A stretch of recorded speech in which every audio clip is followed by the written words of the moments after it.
So it's Friday, and I hope your weekend plans involve a trip to Coffee Lake, because Intel is going to be delivering an 8-core Coffee Lake CPU for the mainstream desktop platform in September. According to a report from PC Watch, the new chip will be an i7 that won't require an Enthusiast X Series chipset, as Intel's past octa-core parts have. It's more than likely the new processor is an effort to keep up with AMD's Ryzen refresh, and I'm sure that those of you who have followed the CPU wars for a long time can appreciate the irony of Intel trying to compete by just strapping more cores onto a chip. The same report indicated that Intel's 2066 Enthusiast platform will also be getting a 22-core CPU in September, but hopefully you won't need to jury-rig an industrial water chiller to it this time. Damn! Yeah, that's what I said too. Meanwhile, something that certainly won't need liquid cooling is Samsung's new foldable smartphone, which we've just possibly learned a few more details about. To get right to it, it's not going to be cheap.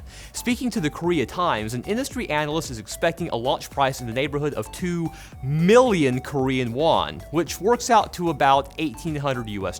This premium will get you a device that will have a 7.3-inch OLED screen when fully open, but reduced to 4.5 inches when it's folded up. Hopefully for Samsung, this significant shrinkage won't dissuade customers from paying nearly twice as much as they did for the iPhone X when it hits the market sometime next year. But something that might be hitting shelves a little sooner is Nvidia's new TURING GPU lineup, with a July 30th launch date having been rumored for the past week.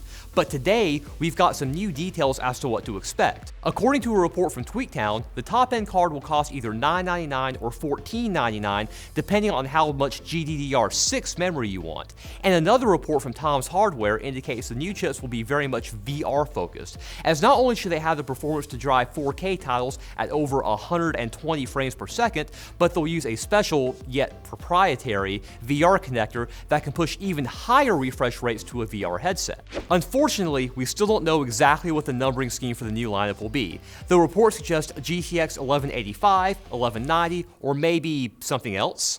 And speaking of nice, it's time for Quick Bits, brought to you by Memory Express, my new favorite electronics retailer. Whether you're a gamer, a business owner, or literally anyone else like a Techlinked heckler, Memory Express is your go-to destination up here in Canada for electronic products and services. If it uses electricity, there's a good chance Memory Express carries it.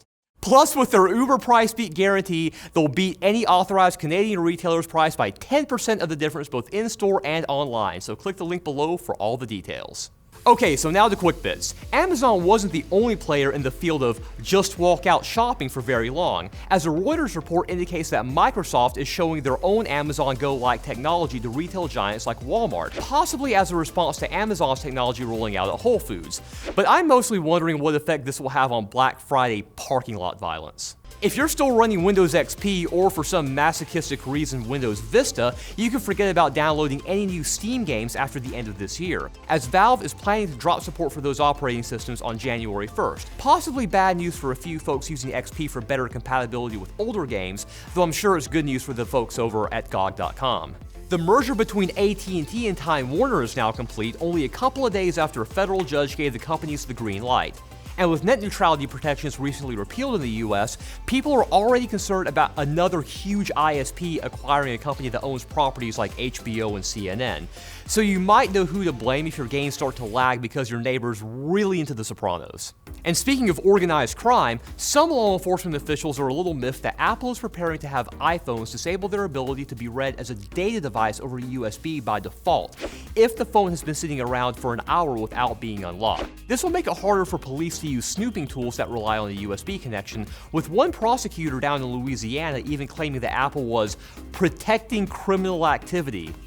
I'm guessing he wasn't referring to the repair policies. And finally, Comcast revealed today that it isn't throttling the internet speeds of power users anymore. And essentially hasn't been for over a year, citing the fact that heavy use doesn't currently cause network congestion. And while this is certainly good news, it's also further confirmation that data caps serve no purpose other than to line the pockets of some suits at Comcast HQ. And that's it for today, so tune back in on Monday as your views help us line our own pockets so we can buy neat stuff like food and housing.